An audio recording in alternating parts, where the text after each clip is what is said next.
прилетели на Калифорнийский полуостров ради основной цели – погладить китов. Климат и пейзажи здесь сильно отличаются от центральной части Мексики, откуда мы как раз приехали, и уже есть видео про нее, где мы исследуем Теотиуакан, ели местную еду, видели множество бабочек и как нас спас мексиканец. Следующим ранним утром мы уже надевали гидрокостюмы и поплыли смотреть китовых акул. Эти акулы безопасные и питаются только планктоном. И как оказалось, они очень быстрые, так что нам повезло, что мы оказались в первой группе ныряющих и увидели ее сразу, как только опустились в воду.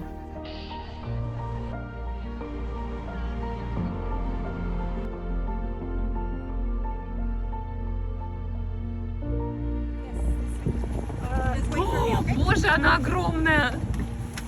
Какая она большая!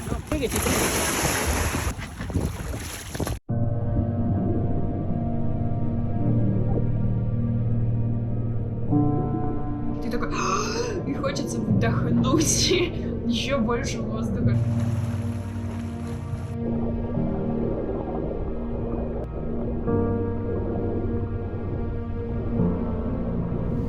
Потом нам пришлось ее догонять, и это очень непростое занятие.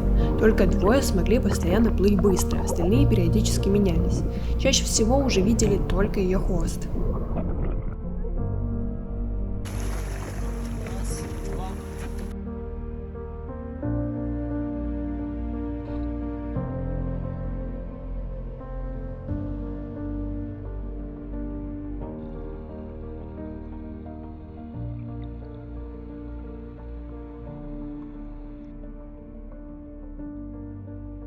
Когда нырнула, она прям подо мной была. Короче, вот я только нырнула, она огромная. Если честно, я такая голову пускаю, она подо мной, и она полностью подо мной проплыла. Она здоровая. Вот так это и сейчас следующая группа. Потом уже на гидрокостюмах был виден планктон, которым и питается акула. Он поблескивал на солнце, когда мы вылезли. По Калифорнийскому полуострову было много переездов, чтобы могли увидеть больше животных. По дороге сильно менялось окружение. Появлялись бесконечные кактусы, сухая земля. Изредка встречались машины и места, где можно поесть.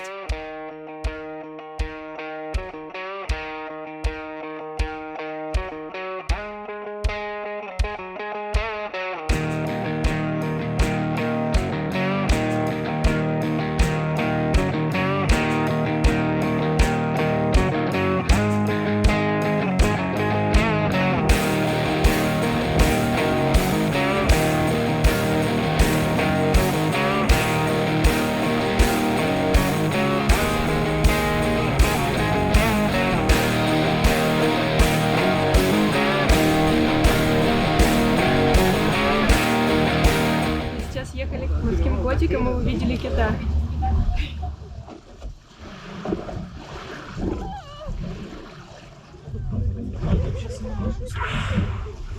Он к лодке прям идет, смотрите. Нет, просто.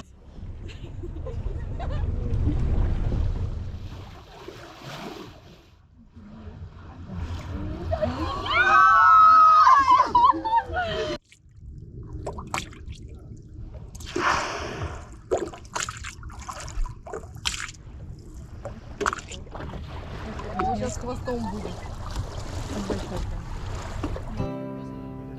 Наверное, что-то такое.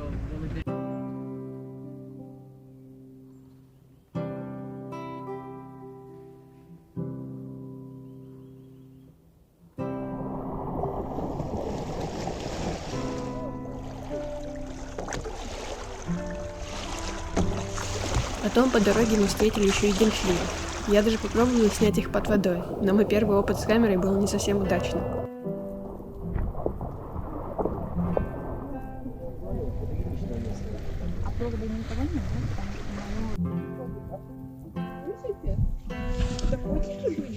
Да, они там. Когда мы только приехали к котикам, мне было очень страшно опускаться в воду. Казалось, что они могут укусить. Ты чё грустишь? Чё грустишь?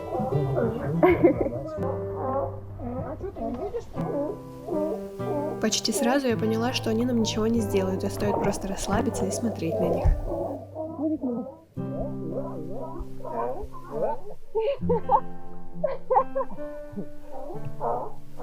Чем больше расслабляешься, тем больше они сами начинают взаимодействовать, и от них просто невозможно оторваться.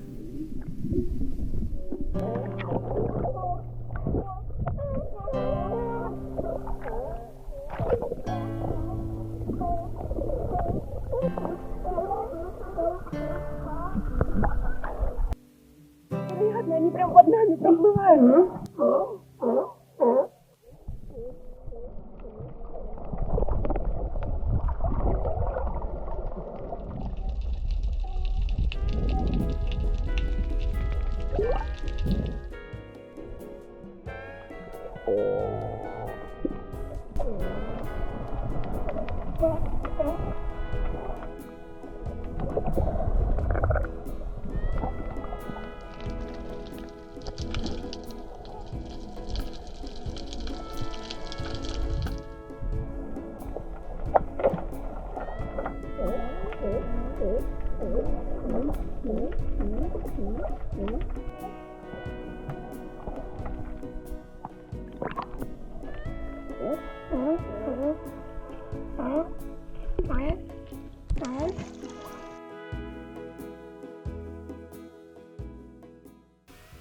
Потом я думала, что мы просто продолжим путь, но оказалось, что мы поедем на райский пляж с белым песком и чистой водой.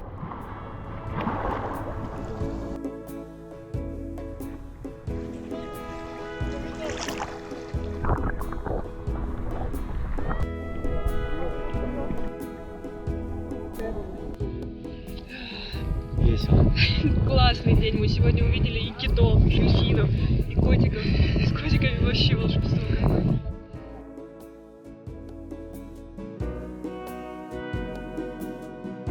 Это мальчики.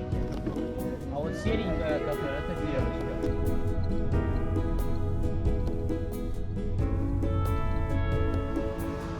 Следующим местом был Геррера-Негра, маленький городок посередине ничего, откуда мы и отправлялись к китам.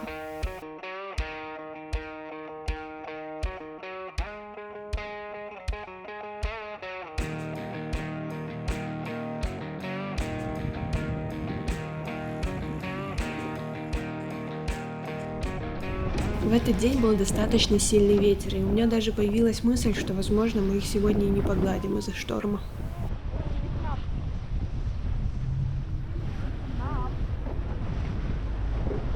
Но потом, когда мы увидели другие лодки, было очевидно, что там точно есть киты, и мы поплыли к ним. Какое-то время мы просто ждали, пока киты заметят, что здесь есть еще одна лодка, в которую можно потеряться.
Ладно, на следующий день мы тоже должны были выезжать в океан к китам, но был сильный шторм, и это было особенно заметно на дюнах.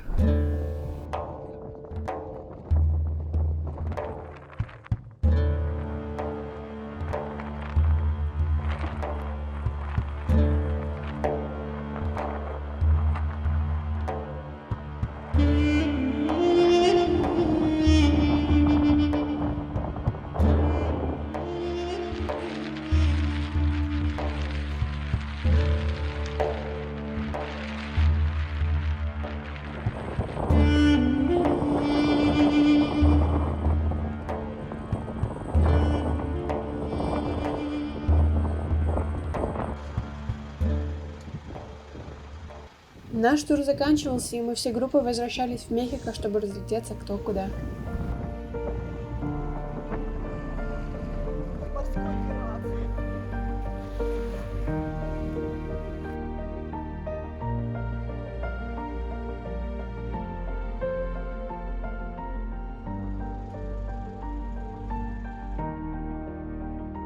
При возвращении в Ла-Пас мы заехали на пляж, где у нас был пикник, а Сережка даже искупался вместе с пеликанами.